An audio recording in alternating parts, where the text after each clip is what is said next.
topic. Okay, so this is another topic. Ito yung actually na-skip natin before. Dumiretso na kasi ako ng digital modulation. The topic is all about the line coding. No? So what is all about the line coding?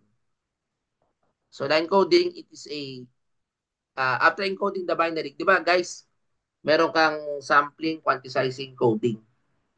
So pagkatapos ng coding, so pwede mo na siyang i-transmit through a physical channel. Usually UTP cable. Although may times naman na dumadaan ng analog. So may technology doon. Bawa, DOCSIS, o kaya DSL. Okay, yun ang mga example. No? Now, in order to transmit data in a physical channel, we must convert the data back. Yes, kailangan. Kasi electrical signal naman, yung talagang, bawa, yung current, that is an electrical signal, di ba? Eh, yun ay analog form. So, the process sa paggawa niyan, modulation din, no? Ginagamit natin. Ang mga analog to digital converter, digital to analog converter. Okay. Now, there are two types of digital data. We have baseband. Pag baseband pala, gumagamit ng low frequency. Usually, kapag low frequency carrier, mga low, ano lang, mga F, pare, medium frequency, ganun, low frequency. High frequency carrier, bandpass ang tawag doon. No? Baseband, pag sinabing baseband, line coding. Low frequency. Kumbaga sa ano, yung data converted to electrical signal, representing ones and zero. Okay? So baseband data transmission tayo. Pag sinabi kasing band pass, high frequency carrier yun, tandaan nyo, no? Now, binary data can be transmitted using a number of types of pulses. Now, take note of this, the line coding. Ito yung mga principles ng line coding, no? Converting standard logic levels to a form more suitable to AC, coupled or telephone line transmission, 8 primary factors must be considered when selecting an encoding format. So what does it mean, yung mga yan? Meron kang mga transmission voltages. Ito yung mga formats. Duty cycle, bandwidth consideration. Mamaya, madidiscuss natin isa-isa. Okay, so let's start. Ano ba unipolar? Binary 1 is represented by a binary level. Oh, kasi meron tayong tinatawag na unipolar, may bipolar, Manchester. Isa-isayin natin yung mga signaling na yan. Makikita niyo mamaya sa mga graph. Yung duty cycle, ito yung kapag nag-transmit ka na. Makikita mo yung square wave. Type of transmission, mga pulses yan. Dalawang klase ang duty cycle. Again, meron tayong sa types of signaling, ayan, no, para klaro, no, sa types of signaling, kasi maraming nalilito dito, no, may tinatawag na unipolar,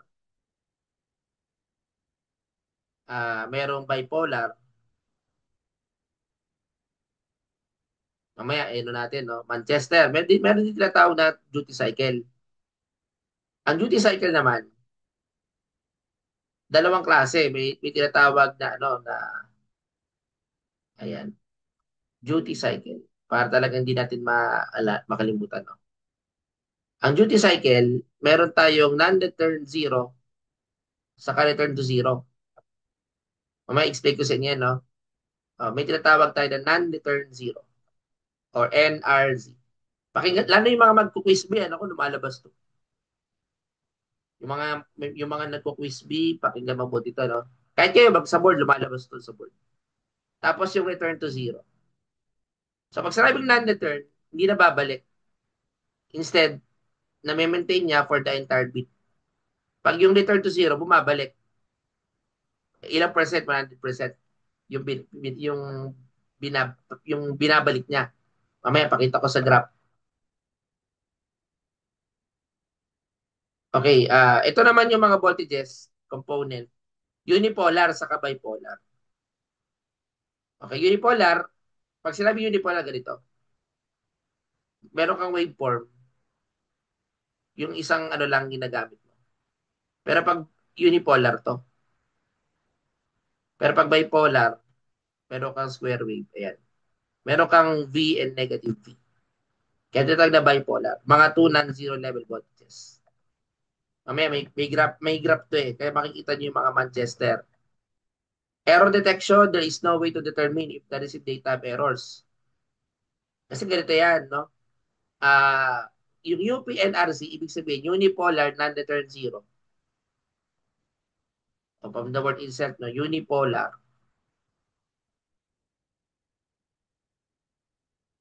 non-return zero.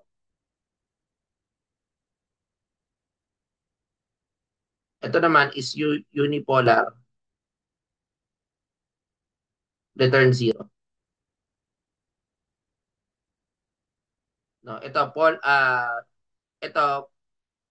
polar return zero, polar non-return. So ganun yung ano. Ngayon, hindi mo siya makikita yung error diyan. Pero may method.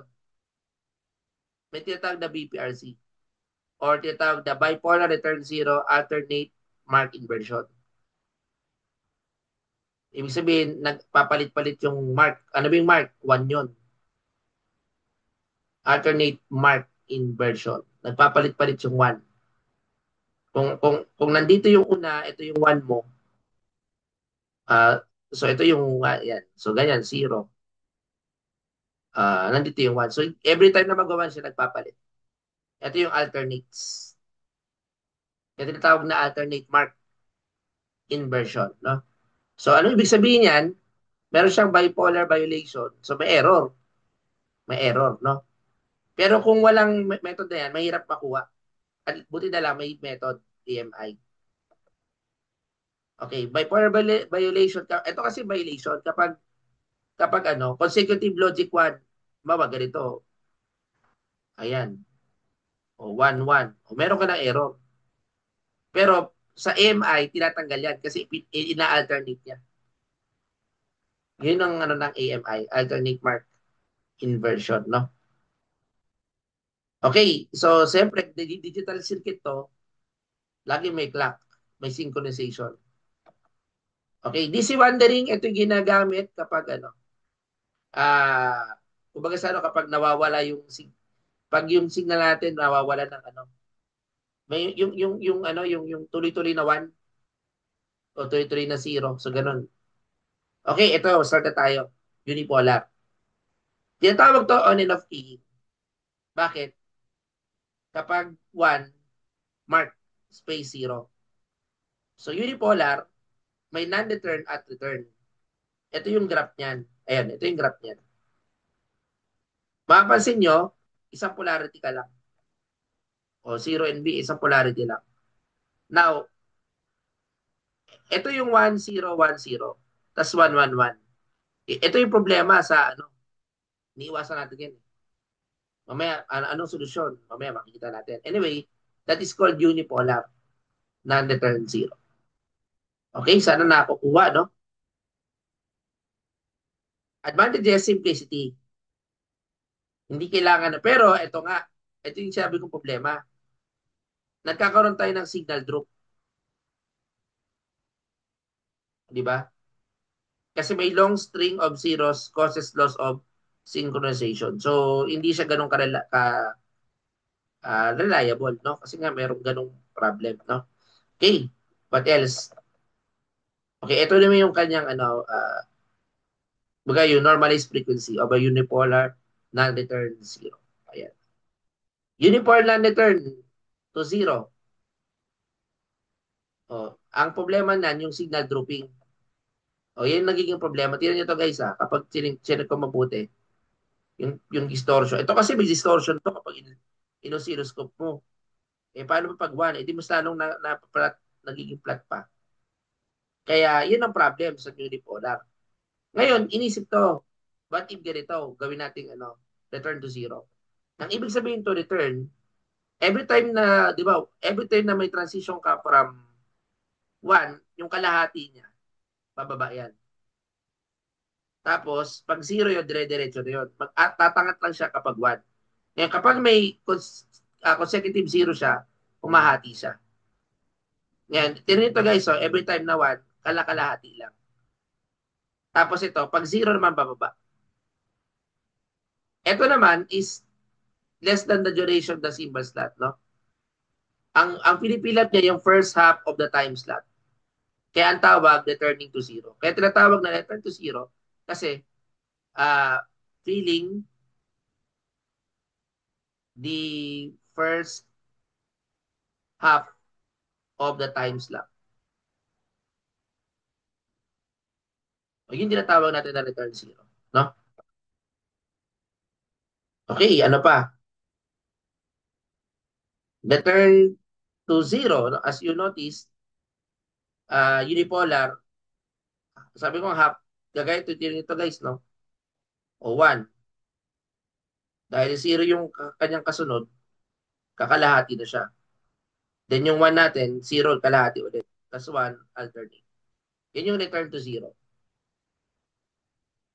Okay, sa final exam nyo, may ganito may graphing. May magpapagraph ako, no? Kasi face-to-face exam natin eh. Next week. Next week siguro, no? Kung kaya. Mamaya, itanong natin yung final exam. Unipolar return zero natin, nagkukos ng signal drop. Okay, may signal dropping pa rin kapag mga, di ba? So, hindi pa rin siya ganun ka-reliable, no? Okay, now, in conclusion, said to be that neither variety of unipolar, mapa-return or non-return, suitable for transmission. Hindi pwede sa AC coupled line. Hindi mo pwedeng padaanin sa copper cable. Kasi nagkakaroon ng ano. So ngayon, tingnan natin yung ano, polarity. Nagkaroon tayo ng bipolar or polar signaling. So nakikita nyo dito, yung polar non-return to zero. So ganoon din ang konsepto. Yung nga lang, may positive and negative. Pero as you notice, ano nagiging problem dyan sa polar? Ah, ando pa rin yung konsepto. Now, dito, nagkaroon ng ano ng technique dito na kung saan antipodal. Ibig sabihin, kapag 1-0, palitan sa baba. Then 1-0. Pero dito, 1-1-1. Ayan, inahati na lang nila. Kumbaga, nagiging bipolar. Return to zero to. Okay, so halimbawa, ayan, no? Ang polar non-return to zero naman, advantages niya, nagkakaroon pa rin ng signal drop. Ito yung signal drop na sinasabi ko. Pwede pa rin may signal drop, no? Kapag may 1. Yung string of 1. So, not transparent. Simplicity in implementation, no DC component. So, nagpo-provide pa ito ng signal dropping sa polar, even sa polar return to zero. Ngayon, nagkaroon ng alternate mark invention na kung saan every time na may palit ng 1, doon ka lang mag-ano. Dito natin na-solve yung problema. Kasi tingnan nyo to guys, hindi tayo nagkakaroon ng yung kahit state 1 mo yan, magpapalit-palitan lang yan. Kasi nga, ang ini-implement natin dito, although bipolar siya, non-return zero, AMI, alternate mark inversion. So yun yung baga nakikita natin advantage. Ito na may return to zero yung kalahati. Yung half of the time slot yung kanyang pinipill up. So ano naging problema? Ano naging advantage? No DC component, less bandwidth than unipolar. Ayun na, nasolve na yung problema. Does not suffer from signal drop. So pwede na siya sa AC. Kasi yun ang ang requirement guys eh. Parang isang signal, mapadaan mo sa AC coupled line or sa AC line. Kinakailangan hindi siya magsi-signal dropping. Paano kung may long string of 1? Digital signal nga, magkaka-signal drop. So, ang suggestion, kapag gagamit ka pala ng gagamitin mo ng transmission to, no? Itatransmit mo na sa kable. Bawa, ito yung mo, ito yung digital system mo. Gagamit ka ng coax or let's say UTP cable. Yan ay mga yan ay mga pwede ko sabihin na mga AC coupled line. Halimbawa lang, no? So, ngayon, ang masasuggest natin is BP AMI. Return zero, mas maganda. Or non-return zero, pwede rin naman, no? Kasi tignan nyo guys, no? Dito, nasolve natin yung signal drop. Kahit maraming string of 1, ang mangyari, magpapalit-palit lang yan. So, ma-avoid mo tong signal dropping. Pero ang disadvantage na, wala siyang clock component. Yun naman ang problema. So, tingnan natin, ano kayo solusyon doon? Kasi nasolusyonan na yung problema sa ano eh. Sa, ito, ang problema sa unipolar RZ, saka unipolar NRZ, may signal drooping. Pag sinabing signal drooping, halimbawa, meron kang signal, ayan, 1, 0, 1, 0, 1, 0, eh puro 0 na, or puro 1. So ito yung signal droop na tinatawag. Yung string of ones. Ngayon, hindi rin pwede si ano, kung BPRZ lang, saka BPRNZ, ano rin, medyo may signal drop din. Kasi ang nangyayari, ganito lang ginawa niya. Meron kang positive, negative. So ganito lang ang ginagawa. Pero may string 1 pa rin kapag 1, 1, 1. Ngayon, nagkaroon na ng solusyon yung alternate mark inversion na kung saan nagkakaroon ka na, ano pa rin siya, let's say pwedeng BPNRC. Okay, sa BPNRC, alternate mark inversion, nagkakaroon na ng ano, alternative. Every time na magwa-1 ka, mag-alternate. Pero ang problem naman dito, synchronization. Mahalaga sa digital component yan pag hindi ka nag-synchronize. So ano kaya magiging solusyon? Let's check. Ito yung kanyang BSD. Makikita nyo yung kanyang normalized frequency. Ayun. Sabi dito, mayroon na tayong solusyon. Kasi yung kinamit ko kanina is non-return zero. Ngayon, ang gagamitin ko ngayon is return zero. Sabi, no, DC component, less bandwidth, does not power the signal group, cause a single error detection. Ayun, clock can be extracted by rectifying a copy of the received signal. Ayun. Na-solve na ang problema. So, ibig sabihin, kahit tumatakbo yan, ang return zero kasi ganito. Halimbawa, di ba, ganito siya, no? Tapos every time na mag-half.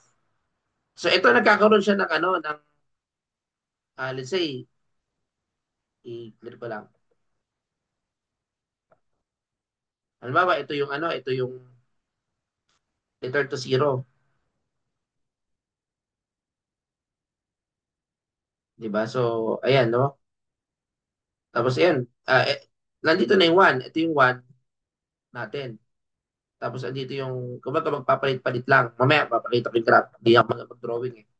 Pero yun, na-solve yung problema. Kasi yung clock, in-extract niya yung receive signal. So, yun yung nagiging problema.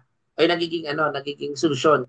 So, ang solution natin for clock synchronization is bipolar return zero AMI. Again, ulitin natin. Itong BP, ulitin natin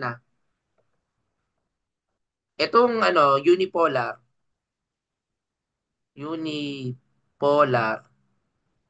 ay, wait lang. Unipolar, sulat ko na nga lang po para malinaw. Itong unipolar, return zero, or tinatawag na UPRZ, saka yung unipolar, non-return zero, o UPNRZ. Ang problema nito, signal dropping. So, ibig sabihin, pag signal drop, hindi advisable dumaan ng easy line. Sinuggest din yung BPRC, saka yung BPNRC. Kaso, ang problema, may signal drop pa rin. Ngayon, nagkaroon tayo ng EMI. Yung BP, bipolar non-return zero, na AMI, na-solve na yung ano. Pero ang problema naman ito, ang problem naman ito, synchronization. Ngayon, nagkaroon ng ano, baga, solve na yung ano eh, solve na yung signal drooping, okay na. Kaya para ma-solve yung synchronization, ang gagamitin natin yung BP, R, Z, the AMI. So ito yung ano solves yung synchronization pati yung signal droop. Okay, sana natindihan yung part na yan, no? Ngayon itong Manchester naman, digital biphase ang tawag. The duration of the bit is divided into two halves. The voltage is at one level during the first half and moves to the other level during the second half. The one is positive VE is first half and the negative VE is in the second half. So, depende sa book. Kay Tomasi, iba rin yung kanilang convention, no? Ito yung sinasabi ng Manchester signaling. Okay, every time na may ano, na may transition ka, halimbawa ito, 'di ba? Ito yung ating signal. So, ito yung 1. Dahil may ano ka, transition ka na from 1 to 0, automatically bababa na 'yon. Dahil ito ay bipolar, Manchester naman to eh. Bipolar return 0 to, return 0 Manchester. So, yung Manchester, pag every time na mag-1 to 0 ka, bababa 'yon. Tapos okay pa niya yung pinaka part na to, no? Tapos dahil may transition ka ulit, isa ulit, bababa. Dahil may transition ka ulit, baba ulit. Then akyat ulit, then isa. Ngayon, ngayon dahil puro one na to, ang gagawin, babalik siya sa, ito yung tinatawag na babalik siya sa bipolar return zero. Ito yung kaninang kapag nagkakaroon ka ng Manchester, na may transition ka ng from 0 to 1 or 1 to 0. So nagkakaroon tayo ng transition. Halimbawa, ito yung signal mo, yan. Pag gumamit ka ng Manchester, ang makikita mo dyan, dahil 1-0 ka, ito muna. Dahil 0 yan, kalahati lang, tapos babalik ka dun sa ano, kalahati nung, o bago mag-0. Di ba? Tapos dahil 0-1 ka, kalahati lang din. Tapos bababa ka. Dahil 0 yung sunod, kalahati lang din. Dahil ngayon 1 yan, balik ka dun sa ano, tapos, ayun, kalakalahati na. Dahil puro 1 na. So, ganoon yung nangyayari sa Manchester signaling. Ayan, yan yung transition happened at the center bit of the duration. Okay, this is the normalized frequency. So, ngayon guys, ganito, no? Ang problema guys, nung kanina, ito yung mga line coding techniques. I-summarize ko ah.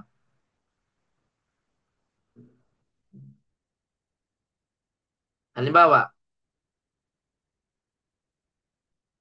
kailangan, task ko lang to. Ayan. Meron ka ditong unipolar. Unipolar, non-return zero, unipolar, return zero. Ano yung challenges, issues? May issues to, itong unipolar. Anong issues niya? Signal dropping,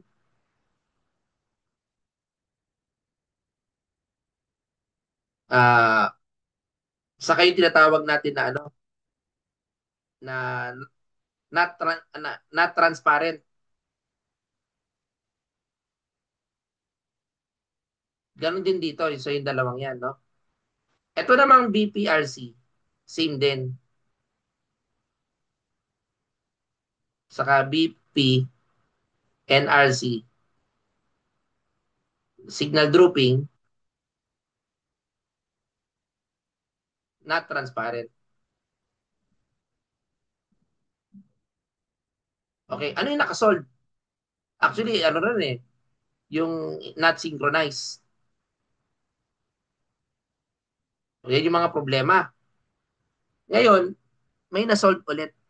Gumamit tayo ng ano, ng alter AMI for BP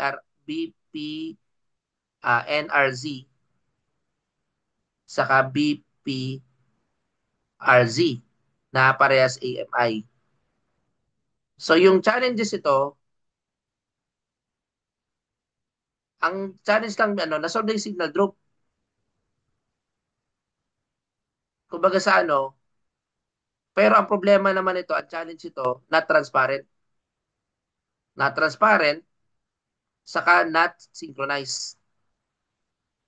Kaya, sinolve niya, although sinolve ito, yung problema sa signal dropping, hindi naman siya synchronize. So ngayon, para ma-synchronize, ginawa nating bipolar return zero, AMI.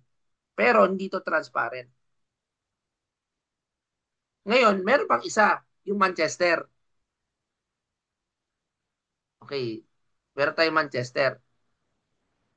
Wait lang. Yung Manchester, guys, na-solve niya na yung problem sa synchronization, na-solve na rin yung ano sa transparency. Kaya sabi dito, does not suffer from signal drop, is synchronized with synchronization at transparent. Kaya kung tanong kayo which is have this capability, able to solve signal dropping, able to synchronize with, and is transparent, that is Manchester signaling.